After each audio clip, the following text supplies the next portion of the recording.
Où était passé Ténor? Non, Ténor aussi a besoin d'introspection. Après de longues années à faire pas mal de choses, il a besoin de savoir se revisiter, se réorganiser pour pouvoir continuer le travail. D'accord. Donc, Ténor avait marqué une pause pour revenir maintenant. Bon, disons que je l'appelle pause, mais c'était vraiment un moment très, très important. Ces moments-là permettent vraiment de pouvoir se refaire et se reconstruire pour pouvoir réaborder les choses différemment. D'accord. Mimi? Tu annonces un hit par mois en 2026, c'est-à-dire que chaque mois, tu vas faire sortir un hit en 2026. Est-ce que c'est une façon pour toi de rattraper les choses? Bon, rattraper, c'est pas le mot. Disons qu'aujourd'hui... De rattraper le temps perdu aussi. Non, pas véritablement. Je dis que, je disais précédemment qu'il y a une dynamique autour. Je crois que c'est surtout ça qu'il fallait rattraper. Une nouvelle dynamique, une nouvelle équipe. Et aujourd'hui, je pense que les résultats sont appréciables des gens avec qui je travaille. Je pense que c'est véritablement cela qu'il fallait rattraper dans tout ce qu'on essaye de faire. Alors, Oui, Karina? qu'est-ce qui a changé aujourd'hui par rapport au Ténor qu'on a connu hier?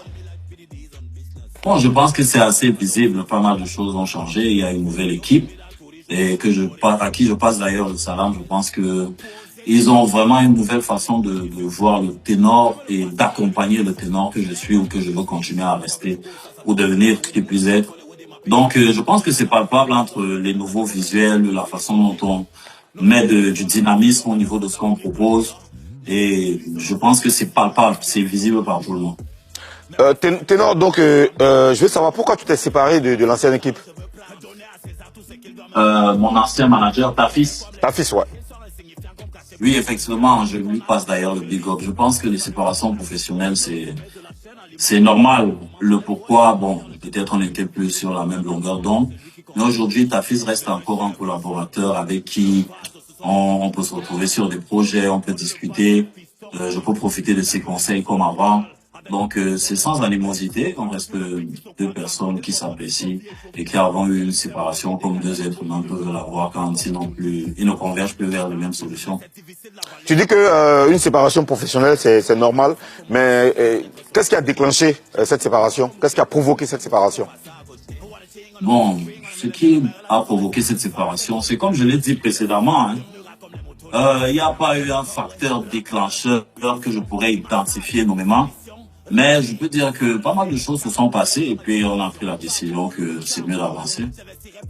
D'accord. Oui, Karina, tu voulais dire quoi? Oui, j'ai oublié. Ok, oh, non, c'est pas grave, c'est pas grave. Alors, Ténor, ton actualité, ce sont les deux sons que tu viens de sortir, Deux et Raïm. Dans ces deux morceaux, tu t'en prends à Imra. Pourquoi? Bon, on va commencer par Deux, qui est pour moi un projet que je tiens beaucoup à cœur parce que ça montre un peu le développement que la nouvelle équipe avec laquelle je travaille met sur pied. Donc, Deux, c'est le projet phare. Et puis, on va dire, à partir de Deux, il y a eu un snap et puis il y a eu du rap. Donc, rien de bien frontal. Ok, et Raïm? Ouais, je pense que vous en parliez précédemment. On est dans le hip-hop. Le clash, c'est une discipline du hip-hop, c'est une discipline du rap qui se partage aussi avec plein de... Mais dans Deux, ça rappe. Ok, oui, d'accord. Dans Deux, par exemple, tu as dit que tu préfères Didi B à Imra. Pourquoi? Ça vient d'où cette affirmation? Est-ce que c'était nécessaire? Je pense que naturellement, j'aurais été à Showbuzz et puis on m'aurait posé la question. Et puis... Mais tu as Showbuzz. Oui, effectivement. La réponse, elle est là. C'est pour ça que je rétorque que pour les interviews, c'est clair. Est-ce que quelqu'un t'a posé cette question quelque part, qui t'a poussé à venir répondre dans une chanson? Non, je pense que ce sera arrivé tôt ou tard. Et puis, je pense que c'est clair comme ça. Autant mieux répondre, autant mieux être clair là-dessus, et puis avancer. Mais pourquoi ce serait arrivé tôt ou tard? Tu n'es pas dans le game ivoirien, je sais pas. Pourquoi tu penses que tôt ou tard on allait te poser la question de savoir si tu es Didi B ou Imra? C'est assez récurrent quand tu es sur un plateau voir quand même que ces questions reviennent. Donc, faut que les réponses soient claires. C'était important pour toi de mentionner ton camp ou bien de faire savoir de quel camp tu es? Je pense que oui. Oui, c'est dire, mais après parler de choix de camp, je dirais plutôt que c'est une question d'histoire. Quelle histoire? Histoire, ouais. Quelle histoire? Ah, l'histoire que j'ai avec, je pense que tout le monde la connaît, que j'ai avec Didi, l'histoire que j'ai avec l'équipe Nobit. Nous, on ne connaît pas cette histoire. Est-ce que tu peux nous dire? Est-ce que tu peux la raconter? C'est pas une histoire en particulier, c'est le fait qu'on ait partagé beaucoup de choses ensemble. On a eu un cheminement ensemble, que ce soit entre les concerts, que ce soit entre les collaborations, ou même personnellement. D'accord. Moi, dans Raïm, je trouve que, bon, enfin, tu as fait toute une chanson, tu as fait une diss track, alors que Imra n'a fait qu'un snap, juste un snap. Est-ce que tu trouves pas que c'est disproportionné? Je pense qu'on est dans le hip-hop. Je pense que Ozone, en tant que défendeur du hip-hop, c'est que c'est une discipline qui ramène le fighting spirit, qui ramène le clash. Donc il n'y a pas de disproportion. Il y a le hip-hop, il y a le rap. On monte sur le ring et on s'exprime. Donc, en vrai, c'est-à-dire que tu t'appuies dessus, tu te sers de la notoriété de Imra pour sortir ta tête de l'eau ou te faire voir, je sais pas. Pour te repositionner. Te repositionner si tu veux. Disons que le plus important en ce qui concerne le ténor, on n'utilisera pas le mot repositionner.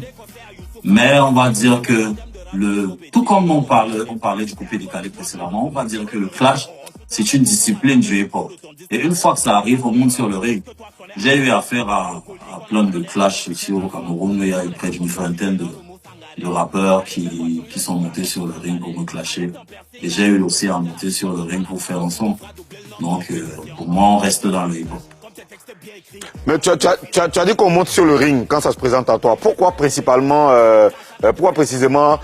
Imra? Ça aurait pu être Kadja, ça aurait pu être quelqu'un d'autre ou même un autre rappeur au Cameroun comme Jovi, les autres rappeurs. Je sais pas aussi, je sais pas pourquoi principalement Imra.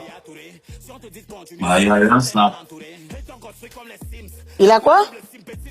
Il y a eu un snap. Mais le snap était une réponse à ce que tu avais dit dans ta chanson 2. Donc lui t'a répondu, normalement on aurait pu s'arrêter là.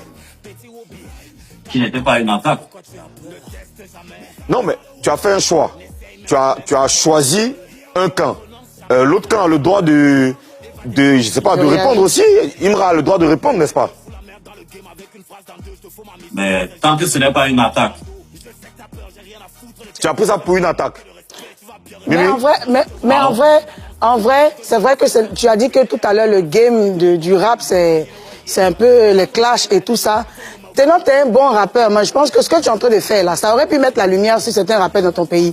Pourquoi est-ce que tu n'as pas choisi un rappeur là-bas, comme Ozone l'a dit tout à l'heure, pour booster le showbiz ou bien le rap là-bas, et ça vous aurait aidé quand même. Puisque tu sais, on a mes conscience que chez vous, ça va pas trop le showbiz là-bas. Disons que les choses qui doivent se faire vont se faire. Je ne pense pas que c'est de cette façon qu'il faut aborder la chose. Je pense qu'il faut aussi surtout beaucoup écouter le titre 2. Beaucoup écouter toutes les mentions que j'ai eu à faire dans ce titre, parce que c'est là où on se perd un peu. Comme j'ai dit à la fin, c'est un piège. Donc il faut beaucoup écouter toutes les mentions qui ont été faites dans le titre 2.